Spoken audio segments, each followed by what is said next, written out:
À présent, d'autres choses, quand le sport et la culture font bon ménage sous la houlette donc du ministre des Arts et de la Culture, le musée national à Yaoundé sert de cadre à la 3e édition des Jeux de société du Cameroun, initialement réservés aux disciplines telles que le jeu des dames, jeu d'échecs et le jeu de Songo. La compétition cette année ouvre également ses portes au baby-foot, au billard et bien d'autres. Les équipes participantes viennent des 10 régions du pays.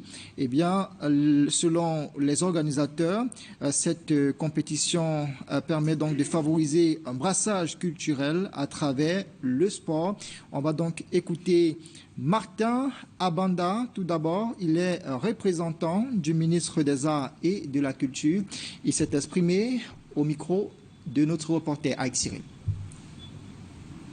Notre sentiment est très positif. Positif en ce sens qu'on note un enthousiasme débordant des équipes de toutes les disciplines venues de l'ensemble du territoire.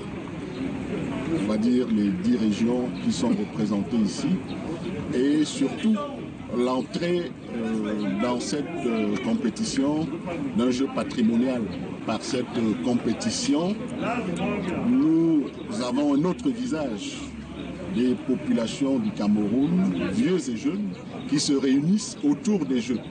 Il est important pour le Cameroun de réveiller cet aspect d'une société qui joue, s'affine également en termes de stratégie et s'éloigne davantage des vices. C'est la première fois que nous l'organisons au Musée national.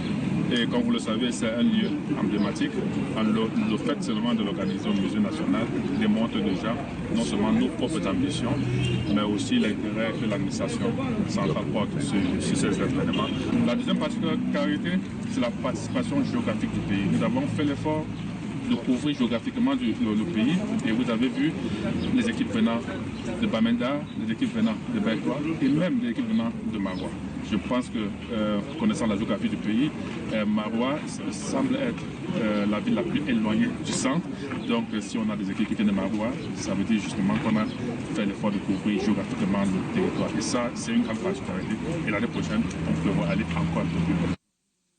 Vous venez donc d'écouter Martin Abanda, représentant du ministre des Arts et de la Culture. Et juste après, on a eu le docteur Blaise Nkamble, membre du comité d'organisation.